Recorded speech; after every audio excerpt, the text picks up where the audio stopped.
Laurent Roland Tonekes, bonjour. Ahmed Arikwa, bonjour, amis téléspectateurs, bonjour. Bienvenue. Merci. On démarre par fraternité. Laurent Roland Tonekes, c'est vrai que le sujet du code électoral continue d'être agité dans l'opinion publique et la presse. Ce sera ainsi jusqu'en 2026. Et effectivement, il y a matière à le croire. En tout cas, fraternité qui en parle ce matin, exigence du code électoral, FCBE, Mouad Bénin, RN, MPL, GSR, NFN, la fusion comme alternative. Alors, comme je le disais, le code électoral, on en parlera jusqu'en 2026. On a tout fait de dire que ce code électoral, rien vient régler tous les problèmes qui se posaient à la classe politique, que ce soit de l'opposition de la mouvance. J'ai toujours dit que c'est un faux problème, c'est un faux débat. Au fur et à mesure que nous allons nous acheminer vers 2026, nous allons au fur et à mesure expérimenter, éprouver les dispositions de ce code électoral et nous rendre compte que oui, ce code électoral, en tout cas, en mon sens, comme je le dis, et ma position n'a pas changé, crée plus de problèmes qu'on en avait dans une certaine mesure. Et donc, quand on parle, par exemple, quand Fraternité parle de la fusion comme alternative, je crois que le journal n'a pas tort de le dire, parce que les dispositions qui sont mises dans ce code électoral montrent clairement que nous acheminons vers la disparition pure et simple de certaines formations politiques si ces formations ne se prennent pas au sérieux, dans une certaine mesure. Et même si ces formations se prenaient au sérieux, et dès lors que ces formations se prennent au sérieux, que le peuple n'accompagne pas, c'est qu'en 2026, nous nous rendrons compte que au moins 4 à 5 formations politiques disparaîtront de l'échiquier politique. Et cela suppose que les acteurs politiques ont vraiment, comme je le dis, du pain sous sur autour de la planche. Il va falloir que chacun travaille sur le terrain. Et je l'ai dit, les présences constantes qu'on voit à la une des journaux, ça ne réglera pas le problème pour 2026. Le problème pour régler le problème, pour continuer à exister au-delà de 2026, c'est d'aller sur le terrain et d'aller convaincre les électeurs. Je dis, il y a du travail sur le terrain. La manne, en tout cas, d'électeurs à convaincre, c'est assez important, ce qui fait que chacun pourra trouver son compte dedans, que ce soit RN, que ce soit Mouad Bénin, que ce soit MPL et consorts. Mouad Bénin, GSR, oui. Pourquoi ces formations en particulier?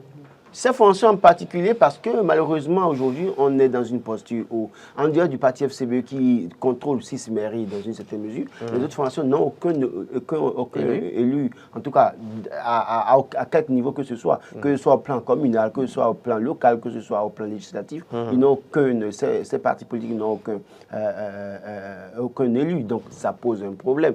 Et vous savez très bien que les postes à l'Assemblée nationale, on est parti de l'Assemblée monocolore pour avoir, je dirais peut-être, une assemblée tricolore. Pas tricolore, bicolore. Bicolore, parce que deux formations se réclament de la mouvance, d'une obédience politique. Donc nous avons une assemblée bicolore aujourd'hui, dans une certaine mesure. Donc, ce qui est déjà mieux. C'est mieux, oui. C'est une avancée notable. Ah oui, avouons-le. Merci de le reconnaître. Ah oui. Donc, vous comprenez que ces formations politiques, quand on regarde les scores obtenus par ces formations politiques au cours des dernières élections, on se rend compte que oui, ces formations politiques ont du mal. La mayonnaise ne prend pas au niveau de ces formations politiques. Et c'est ça qui sous-entend que oui, dans une certaine mesure, soit certains parmi eux font profil bas pour aller faire la fusion avec d'autres formations politiques, ou alors ils acceptent de continuer à exister, mais en se donnant beaucoup plus de moyens sur le terrain, à travers le discours, à travers les moyens de conviction dans une certaine mesure, et à travers un certain nombre d'actes à poser sur le terrain pour convaincre les électeurs. Autrement, ces formations, je ne veux pas mourir prophète, mais la réalité est là. Si rien n'est fait, ces formations disparaîtront à l'aube de 2026, malheureusement. En tout cas, c'est déjà rassurant de savoir que Fraternité ce matin ne parle pas de seule alternative, mais parle juste d'une alternative. Oui, c'est une alternative. C'est-à-dire que voilà, il y en a d'autres quand même. En fait, le problème, c'est que les formations dont on parle aujourd'hui ont en face 3 formations politiques majeures. C'est vrai que 2 parmi ces formations soutiennent le pouvoir en place, mais est-ce que ces formations sont traitées telles que des formations qui soutiennent le pouvoir en place, et quand vous voyez certaines initiatives au niveau du pouvoir des jeunes de la majorité et que vous ne voyez pas ces formations politiques associées, plus ou moins, il y a déjà mal donné. Quand vous allez au niveau de l'opposition également, il y a ces formations qui se réclament de l'opposition, mais il y a une formation politique qui a une certaine avance sur les autres, dans certaines mesures. Donc, et ces formations, notamment l'UP, le Renouveau et le BR, ont les moyens de faire face aux défis de 2026. Le Parti des démocrates, seul qui a réussi à avoir 28 députés, le président reste Boni Yayi, ancien président. Ils ont, qu'on ne le veuille pas, les moyens également de faire face aux défis de 2026 et d'affronter facilement le pouvoir en place dans cette mesure. Mais les autres formations, il y en a qui, pas mieux, malheureusement, souffraient que je le dise, étaient comme des faits valoir. Et donc, on se posait même des questions sur l'origine de leur soutien, de leurs appuis financiers, dans une certaine mesure. Et donc, finalement, est-ce qu'ils ont vraiment les moyens de faire ce combat-là? La meilleure option serait peut-être alors de décider d'une fusion. D'une fusion. Allez, le code électoral, on en parle encore dans les colonnes du quotidien Le Révélateur ce matin. Présidentielle 2026, le code électoral permet au plus 6 candidatures, selon le professeur Ranlocou. Au plus 6 candidatures, est-ce que je fais cette lecture? Je ne fais pas cette lecture parce qu'en réalité, il est bien dit que un élu ne peut pas soutenir un candidat autre que le candidat de sa formation politique. Cela suppose qu'au niveau des formations politiques, on aura certainement des primaires. Et si on a des primaires au niveau de l'UP, le renouveau... Ce n'est pas une obligation, mais... Non, mais justement, si on ne le fait pas, ça veut dire qu'on peut avoir... Ça veut dire qu'on peut avoir 2 candidatures au niveau de l'UP, le renouveau. Ben oui, la loi ne l'interdit pas. La loi ne l'interdit pas, mais dans ce qu'ils ont donné comme explication, c'est que si en réalité les gens doivent être suffisamment disciplinés, c'est que le candidat officiellement va sortir un candidat qui doit soutenir... Le parti, voilà. Le parti va sortir un candidat qui soit soutenu par les élus. Si on doit suivre le discours, en tout cas, les explications données par ceux qui ont voté le code électoral. Après, je pense que ces propos tiennent compte peut-être du nombre de parrains, justement. Enfin, je pense. Non, au-delà de tout, quel qu'en soit on connaît le seuil. On connaît le seuil, quel qu'en soit. Donc, en fonction du nombre de parrains, on fait des calculs, puis on a le nombre. Oui, quand on regarde le nombre, je suis d'accord, on a 117 communes, on a 109 députés, je suis d'accord, ça fait 180... Donc, on a 28 divisé par ce nombre, enfin, ce nombre divisé par 28, et peut-être, voilà, ça donne 6. Oui, mais le problème, c'est que ce que je dis, c'est quoi? Non, on ne va pas faire ce calcul comme ça, c'est pourquoi je suis en train de dire, d'expliquer pour dire, écoutez, on a dit, en tout cas, ceux qui ont voté le code ont dit que les élus ne peuvent pas voter, parrainer un candidat autre que celui de leur formation politique ou de leur obédience. Obédience, vous comprenez clairement. Cela suppose que quoi? Au niveau de l'UP, le renouveau, si on doit respecter cette discipline, en tout cas, dont il est question, c'est que l'UP n'aura qu'un dieu de candidature. Non, justement. Non. Il n'y a aucune obligation. Non, mais c'est ce il n'y a aucune injonction en la matière. Les gens disent... La discipline de groupe peut être justement que oui, UPR a 3 candidats. Non, mais justement, si ça veut dire qu'en réalité, ça veut dire que ce que vous dites là, ce qu'ils sont en train de dire là, alors ça veut dire qu'ils sont en train de nous mentir. C'est-à-dire vous convenez avec moi alors qu'ils sont en train de mentir. Parce qu'ils ont dit que l'élu ne peut pas soutenir un candidat autre que celui... Attendez, autre que celui de leur formation politique. Maintenant, il a la possibilité peut-être d'aller soutenir un autre candidat qui est d'une autre formation, mais qui est du même bord politique. Cela suppose que quoi? Si vous êtes UPBR là, vous n'avez pas de choix, parce qu'ils ont dit autre que celui le candidat de formation. Ça veut dire que le candidat n'aura que seul candidat. Le parti n'aura que seul candidat. Ce n'est pas explicitement vous voyez maintenant, vous voyez non? Non, mais c'est ça. Ce n'est pas explicitement dit. Au fur et à mesure, j'ai dit. Enfin, on verra. Au fur et à mesure qu'on va évoluer, ils vont détecter eux-mêmes leurs faiblesses. Parce que là, on ne fait qu'interpréter. Non, au fur et à mesure qu'on va évoluer, eux-mêmes ils vont détecter leurs faiblesses dans tout ce qu'ils ont mis dans ce code-là. Parce que si en réalité, je m'en tiens... Faiblesse, dites-vous. Oui. Ou subtilité, non, mais tout simplement. Si je m'en tiens à ce qu'ils ont dit, c'est que l'UP n'aura qu'un seul dieu de candidature, le BR n'aura qu'un seul dieu de candidature. C'est écrit quelque part, vous êtes sûr? Et si vous êtes dans l'UP que vous n'êtes pas d'accord, vous pouvez aller soutenir le candidat du BR. Mais le BR ne pourrait pas avoir 2 candidatures. Ou de RN, moi, je vois plutôt 3 candidatures. Enfin, 3 dieux de candidature. D'accord? Bon, peut-être que je ne sais pas si c'est de ça que parle le professeur, parce que s'il y a dieu de candidature, ça fait 6 candidatures. 2 fois 3, ça fait 6. Donc, sinon, en réalité, il y aura formellement 3 candidats titulaires pour le poste de président. 3 duos de candidats, en fait. 3 candidats titulaires pour le vice-président dans cette mesure. Donc, on ne peut pas aller au-delà. Si on va au-delà, cela suppose qu'il y a un problème. selon Laurent Roland Tonneikes. Gassiani Info. Bon, c'est vrai qu'ils vont le faire parce que là, ils ont eu le discours pour convaincre, pour dire que le code si le code fait ci. Oui. Mais je suis sûr que sur le terrain, quand ils vont se rendre compte d'une certaine difficulté, ils sont capables d'aller proposer. Et je suis quelque part, ils peuvent vous donner raison parce qu'ils vont, ils vont sortir 2 candidats pour le l'UP par exemple, et sortir 2 candidats pour le BER. Non, en fait, pour essayer de voir si entre-temps ils n'arrivaient pas à avoir l'unanimité autour de certaines candidatures, oui. Ça pourrait les aider pour le second tour, 6 secondes. Ça permet justement de... Voilà, donc ça peut être aussi ce jeu. Alors, sauf que selon Gaskiani Info, pour justement la présidentielle de 2026 au Bénin, les ingrédients d'un tout unique sont réunis. Oui, en fait, quand vous regardez un peu ce qui se passe avec... et c'est de ça que je parle en réalité, pour dire... Tel qu'ils ont expliqué ce code électoral, on ne peut pas avoir 2 candidats au niveau du l'UP, on ne peut pas avoir 2 candidats au niveau du BR. Et on n'aura qu'un seul candidat au niveau du Parti des démocrates. Donc, dans ce cas de figure, c'est que soit... disons qu'en l'État, l'opposition ne peut avoir qu'un seul candidat, un duo de candidats. Qu'un seul duo de candidature. Et en l'État, l'UP n'aura qu'un seul duo de candidature. Ou si possible... Ou s'ils veulent, ils peuvent en avoir plusieurs, puisqu'ils ont le nombre de parrainages. Oui, mais c'est ça. Bon, on ne va pas revenir sur ce débat. L'UP peut avoir le candidat titulaire, le poste de vice-président sera confié, par exemple, au parti BR. Et puis là, il y aura une élection et celui qui gagne passe en même temps d'office. Mais ça va être un gros risque pour le pouvoir. Là, on aura 2 candidatures. Oui, mais ça va être un gros risque pour le pouvoir en place. Évidemment, il ne faut pas y compter. C'est assez de risques. Ils en sont conscients. Faut pas y compter. Et maintenant, ils peuvent aussi avoir un duo de candidature pour le BR, un duo de candidature pour l'UPR. Et sur le terrain, le duo de candidature du BR peut être... un duo de candidature fait valoir et sur le terrain, eux-mêmes peuvent aller dire voter pour l'UP. Carrément. Vous savez, avec le pouvoir en place là, il faut tout prévoir. C'est pourquoi ceux qui aspirent à avoir le pouvoir doivent pouvoir se lever tôt. Parce que ceux qui font là, ce n'est pas ça qui gagne le pouvoir sous Patrice Talon. Ce n'est pas ça. Allez, on parlait justement de ces formations politiques, de la mouvance présidentielle qui auront très certainement des candidats pour la présidentielle de 2026. Il y en a une parmi elles qui, vraisemblablement, a quelques petites difficultés à Porto Novo, notamment. Dynamisme Info en parle ce matin d'émissions collectives de militants UPR à Porto Novo. Le pire à la porte du parti au logo du Baobab. Oui, mais je crois que moi, j'ai bien envie de poser la question à tous ceux qui disaient qu'avec ce code, il n'y aura pas de transhumance politique, tous ceux qui disaient... sous tonnerre mordicus que ce code règle le problème de la transhumance politique, que plus jamais c'est fini la transhumance politique. Je voudrais bien les voir en face de moi ce matin pour leur poser la question. Et j'ai toujours dit, et je le redis ce matin, pour régler la question de la transhumance politique, ce n'est pas un code électoral qui règle ce problème. C'est la charte des partis politiques. Et il faut en renvoyer les acteurs politiques à l'école du militantisme politique et de la conviction politique. Autrement, tout ce qu'on fait avec ce code politique, c'est du pipeau. Oui, mais alors, ça va continuer.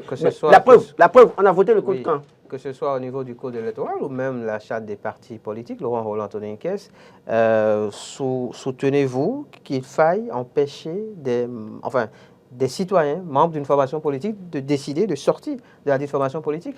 Vous voyez comment est-ce que vous nous parlez de... Non, mais j'ai du plaisir. J'ai du plaisir à vous voir me poser cette question ce matin. Ok, allez-y. Alors, est-ce que vous trouvez normal qu'on dise que les élus n'ont pas la liberté d'aller parrainer qui ils veulent si un candidat indépendant a un point de projet de société? Vous trouvez ça normal dans un pays comme le Bénin? Ça dépend. Mais si vous trouvez normal... des objectifs. Si vous trouvez normal... Ça dépend des objectifs et du contexte. Ah, mais d'arrive pas. Si vous trouvez normal qu'on peut empêcher les députés d'exprimer leur liberté en termes de parrainage, alors souffrez que les gens qui n'ont pas... Nous sommes députés qui n'ont pas la possibilité, quand vous n'avez pas la possibilité d'encadrer, essayent de voler de leurs propres ailes dans une certaine mesure. C'est la réalité. Moi, je pense sincèrement que... Quand je parle de charte des partis politiques, vous pouvez peut-être voir dans quelle mesure mettre des mesures disciplinaires au niveau de la charte des partis politiques pour empêcher les transhumances. Ce n'est pas encadrer les parrainages, empêcher les gens... De toute façon, là, on parle de démission, tout simplement. Oui, mais démission, mais quand ils quittent le parti, ils vont... On ne connaît pas encore le point de chute. Pour le moment, c'est juste une démission. Mais attendez, quand les gens démissionnent en politique... Il peut s'agir de stratégie. Non, ils demandent des démissions. C'est vrai qu'on a vu... Non, Ahmed, pas.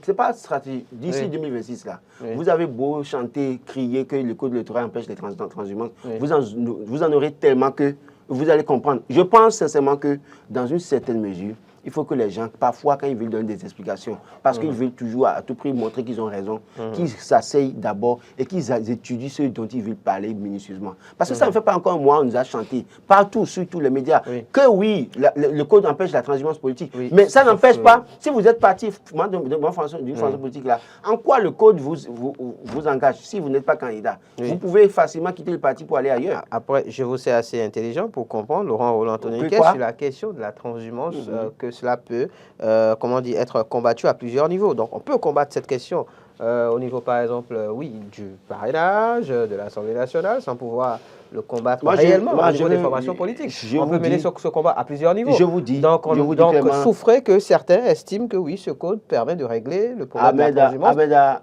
un niveau donné. Ne nous leurrons pas, ne nous leurrons pas. Question de transhumance politique et du code électoral, c'est deux choses différentes. Que les gens cessent de donner des explications assez tendues. Alors, plus sérieusement, c'est vrai qu'on a, je pense, avoir lu très rapidement, je pense hier, un communiqué de la formation estimant qu'il n'est pas question de céder à un chantage de certains militants. Non, parce qu'on a eu dit déjà, enfin on n'a pas eu dit, on a appris qu'il y avait déjà quelques bruits entre par exemple, les militants de l'ex-PRD ayant rejoint l'UPR. Écoutez, le parti ferait mieux de voir la réalité en face. Aujourd'hui, on parle de Porte Nouveau, d'accord? Ne soyez pas surpris que d'ici 2026, qu'on entend des gens démissionner de certaines formations politiques. Même les démocrates ne sont pas à l'abri. Ce que vous ne savez pas, c'est que les démocrates ne sont pas à l'abri. Parce qu'il suffit seulement qu'il y ait un autre sursaut peut-être d'une formation politique qui peut-être réponde véritablement aux aspirations du peuple et que les gens quittent même le parti des démocrates pour aller rejoindre ce parti. L'essentiel, ce n'est pas d'aller aux FCBE, pourquoi pas. Ça, c'est un rêve. Bon, ça peut arriver. Sur le même sujet, je pense, le matinal, enfin, il y a un lien assez probant. La réforme du système partisan et enjeux électoraux de 2026, la démocratie interne, un défi pour les partis politiques. Mais justement, j'en parlais tout à l'heure. Quand on dit que les élus ne peuvent pas parrainer autre candidat qui a peut-être un bon projet de société, qu'ils ne peuvent que parrainer le candidat de leur formation ou de leur politique, il y a la démocratie là, il n'y a pas de démocratie. Parce qu'ils ont obtenu le parrainage grâce justement à leur formation politique. Donc ils doivent obéissance. J'ai toujours démontré ici, que Ahmed Arikpa, qu'au-delà de la formation politique, chaque élu dans chaque circonscription électorale a un contact avec ces populations. Il y en a. Il y en a qui n'ont pas. Il y en a qui sont... Non, vous le savez. Vous le savez, je crois que... Vous savez, comme vous avez l'habitude de le dire, il y a des députés nommés. Il y a des députés nommés. Il y a des députés nommés. Mais quand on laisse les députés nommés, quand on laisse les députés nommés, pouvoir politique, il y a des gens, véritablement, quand vous allez dans les localités, c'est la population qui a décidé de les envoyer là-bas. D'accord? Donc, dans une certaine mesure, on peut donner... Mais il n'y serait jamais allé même s'ils sont allés là-bas, sous la bannière d'un parti politique. Vous convenez qu'ils n'y seraient jamais allés, justement, sans une formation politique. Donc, ils y sont allés sous la bannière d'une formation politique. Pourquoi alors vous continuez de les appeler représentants du peuple? Appelez-les alors représentants de leur parti politique. C'est tout simple. Comment vous continuez à appeler les gens représentants du peuple et vous les empêchez d'exercer le pouvoir que le peuple leur a donné? C'est vrai que je vous parlais... Même s'ils sont partis sur la bannière d'un parti politique. Je vous parlais, Laurent Roland-Tonniquet, justement, de l'objectif de la réforme. Faire de sorte... Empêcher la transhumance. Non, pas forcément la transhumance. Mais alors, au travers, oui, de cet objectif, œuvrer à ce qu'on ait des partis politiques forts. Et donc, oui, on donne de la puissance aux formations politiques au détriment je vais vous dire, des membres. Je vais vous dire quelque chose. Patrice Talon est encore là, le président de la République, Patrice Talon est encore là. L'UP, le renouveau, va toujours montrer qu'ils sont forts. Ils vont continuer à montrer qu'ils sont forts. Le BR va continuer à montrer qu'ils sont forts derrière le renouveau, d'accord? Mais attendez 2026. Moi, je ne veux pas, en fait, suivre des explications. Comme je le dis, les gens parlent parce qu'en fait, ils sont dans une position, il faut qu'ils parlent pour montrer que c'est eux qui ont la science infuse en politique. Malheureusement, ils n'ont pas la science infuse en politique. Parce qu'il y a d'autres personnes qui sont dans le pays qui comprennent aussi mieux que les choses dans une certaine mesure. Parce que parfois, il est arrivé qu'eux-mêmes, ils ont voté des lois qu'ils n'ont pas réussi à interpréter. Donc, ce n'est pas de ça, ces personnes-là que moi, je vais parler. Je pense sincèrement que, oui, on va dire parti politiquement fort. Fort en quoi? Je le dis et je le dis encore, je le redis ce matin. Autant qu'ils sont dans l'UP Le Renouveau, autant qu'ils sont dans BR, qui viennent me dire qu'ils ont une conviction politique, Je les mets au défi. C'est chacun, on connaît la politique au 229. Chacun vient parce que Patrice Talon est au pouvoir. Il faut s'arranger pour éviter les représailles, de se faire, de montrer qu'on est discipliné, de rester là pour mériter peut-être un positionnement ou un avantage. Ou peut-être on est chef d'entreprise, on veut des machines, on se tait, on se calme. Au-delà de tout, quand Patrice Talon va, ils auront clairement, ils verront clairement les signes que Patrice Talon va partir en 2026. Vous allez voir qui sont véritablement ces acteurs politiques. Les mêmes qui vous ont chanté que réforme, que ça rend parti politique fort. C'est les premiers que vous allez voir qui vont démissionner de cette formation politique pour aller se mettre derrière Donc, je vous dis simplement, les gens vont dire des choses pour nous tromper, pour nous berner, parce qu'en ce moment, il faut qu'ils disent quelque chose pour berner le peuple. Laurent Roland Toninkès, le prophète, a parlé. Non, mais attendez, allez, on poursuit Laurent Roland Toninkès avec le devoir. Interdiction de visite à l'ex-garde des Sceaux. Quel péché, s'interroge le quotidien, a au juste commis Rekia Madougou? Ouais, je crois que c'est une erreur qui se poursuit, malheureusement, comme ça, avec Rekia Madougou et notamment Joël Aïvo et d'autres personnes en prison. Je continue de le dire. Nul n'est fort éternellement. Seul Dieu reste le fort éternel. Seul Dieu est maître des temps et des circonstances. Aujourd'hui, c'est Rekia Madougou. Ce sera le tour de qui demain? Ce sera le tour de quel acteur politique? Ce sera le tour de quel acteur de la justice? Ce sera le tour de quel? Je ne sais pas. Moi, je pense qu'au-delà de tout, nous devons savoir raison garder. Et manifester une certaine solidarité ou une certaine fraternité à l'endroit des nôtres qui sont malheureusement en prison. Rekia Madougou est-elle une criminelle? Qui a-t-elle tué? Oui, on dira qu'on lui a... enfin, dans le dossier, terrorisme, on a entendu parler de terrorisme, au détour de la sortie du chef de l'État il y a quelques mois. On a également appris qu'il y avait eu des intentions de commettre un crime. Je ne veux pas, parce que vous parlez de détention, je ne vais pas aller dans ce sens, parce que si je dois parler... C'est ce qui a été dit. Si je dois parler d'intention, alors je dois faire un feedback dans le passé, pour dire, même si l'intention vaut l'acte, est-ce que dans tous les cas, l'intention doit être sanctionnée s'il n'y a pas début d'exécution? Je ne veux pas aller plus loin que ça. Mais ce que je veux dire, j'insiste sur un fait. La situation qui a amené Rekia Madougou et Joël Aïvo et au consort en prison, c'est les intrigues politiques. Je continue de le dire. Bien sûr. Les gens peuvent continuer à dire, parce qu'ils sont à côté de Patrice Talon, ils vont dire des choses pour plaire à Patrice Talon. Ça fait leur problème. Chacun dit ce qu'il pense et il continue. Mais moi, je dis au chef de l'État ce matin, je ne suis rien de la République, mais je lui dis simplement d'écouter la voix de son cœur. Certainement, Dieu lui parle. Je suis sûr que Dieu lui parle. En lui disant, cette situation règle de cette manière, qu'il écoute la voix de Dieu, d'essayer d'éviter d'écouter ceux qui sont autour de lui, qui sont des vuvuzelas, qui sont des sanctus politiques. Parce que aussi longtemps qu'ils vont l'encourager dans une situation où il ne va pas pardonner, ça fait leur profit. Mais après qu'il répond, après qu'il se retrouve en difficulté, c'est lui et c'est les premiers qui vont le lâcher encore, politiquement parlant. On se connaît ici. Le prophète vient encore de parler. Excellence, monsieur le président, parce que là, ça devient sérieux.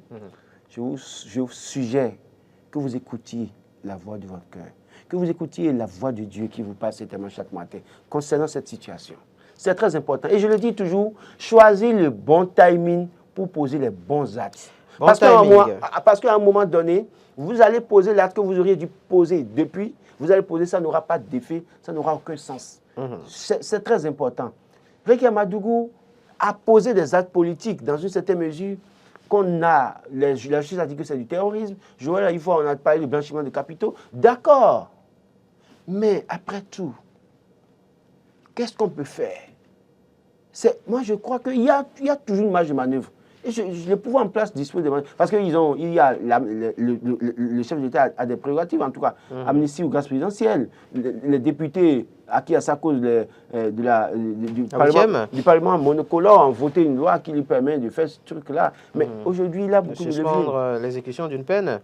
Oui, même si on ne veut pas lui accorder l'amnistie, accordez-lui au moins une grâce et qu'il sorte de cette situation-là. Parce que c'est des gens qui ont encore de la matière. Regardez les réflexions de Rick Amadou, bien qu'elle soit en prison. Lisez chaque jour ses réflexions. Moi, j'ai plus assez de choses dans ce qu'elle produit. Mais imaginez, la dernière fois, il y a une publication du professeur Joël Ivor.